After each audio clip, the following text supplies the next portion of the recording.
as you know, all week long we've been featuring chefs for the Foodie Crawl this weekend. It's a fundraiser for the Bend Community Center, and it has some of the best chefs and restaurants in town, including the new Drake, which is a great restaurant. John Gurney is a chef there. This is a new restaurant, and that corner has gone through a lot of changes, but it's a great location. Wonderful location, right on the main strip, right by the park. Fantastic. Yeah, and it's also changed quite a bit as to what it is on the inside. Tell us about the inside now that it's had this crossover.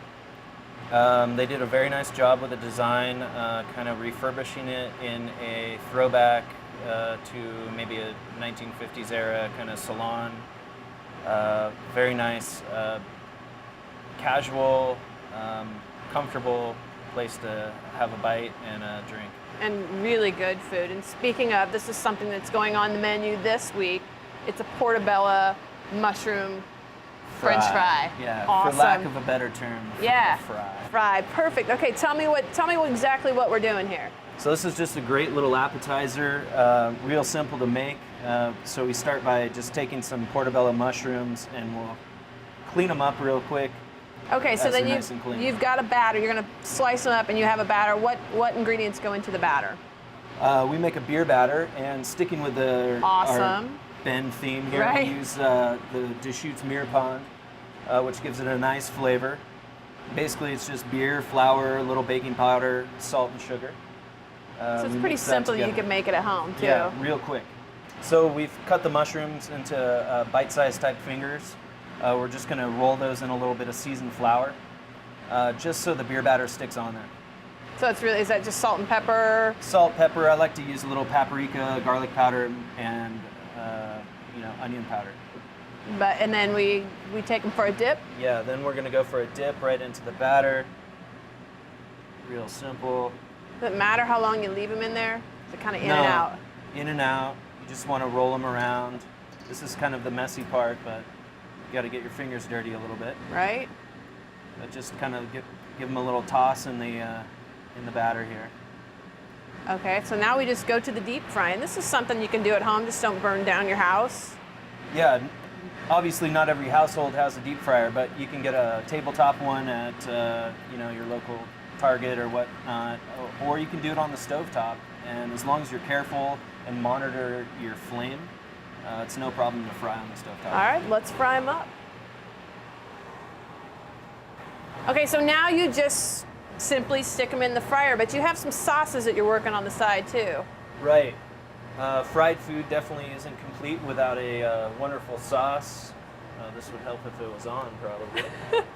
Check this. I think we can go into this fryer, because that one is definitely on. Oh, that's good. I thought we were going to have a problem here. But no. No worries. And how long does that cook in there? You're looking at about 3 to 5 minutes. And in the meantime, you have a sauce that goes with it. Right. Okay, so tell us what's in this sauce. So what makes this dish special is we make a beer cheese, which is real fun. Yes, that makes everything special. Right. Fried foods and beer go hand in hand.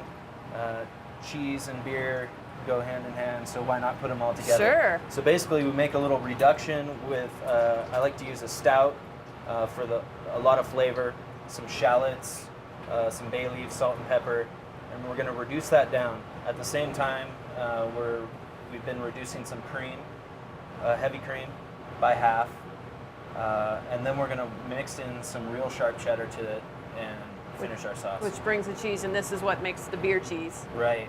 For the dipping. Yeah. Because the fried food isn't unhealthy enough. Let's just have the beer cheese. If you're going all in.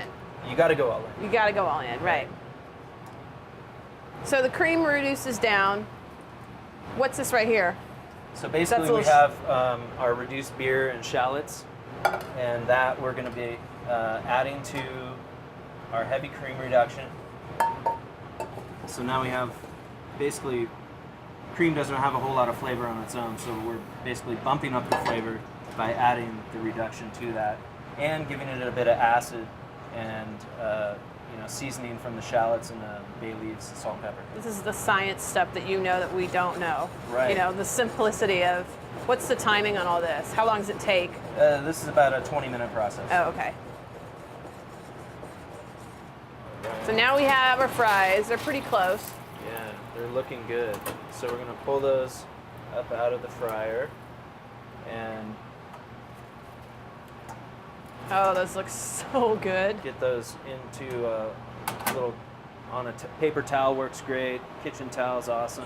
All right, let's plate them up. Let's see what you got. Now this is where you add the cheese. You've Right. already, so now we fast forward. Our sauce is done.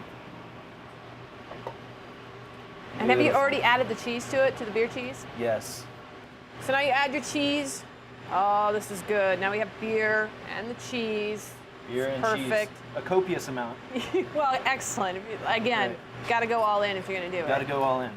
So the heat from the cream will melt the cheese. Oh, that looks so good. You can do this in the blender and get it really nice and smooth.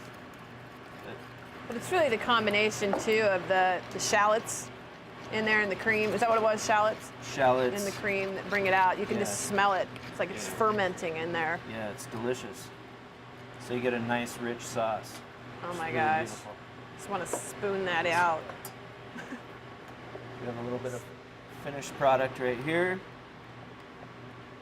And this is something that you can, are you serving this at the Foodie Crawl too? We are serving this at the Foodie Crawl, but it is also on the menu currently at Drake. And what's your specialties there as you keep plating along here?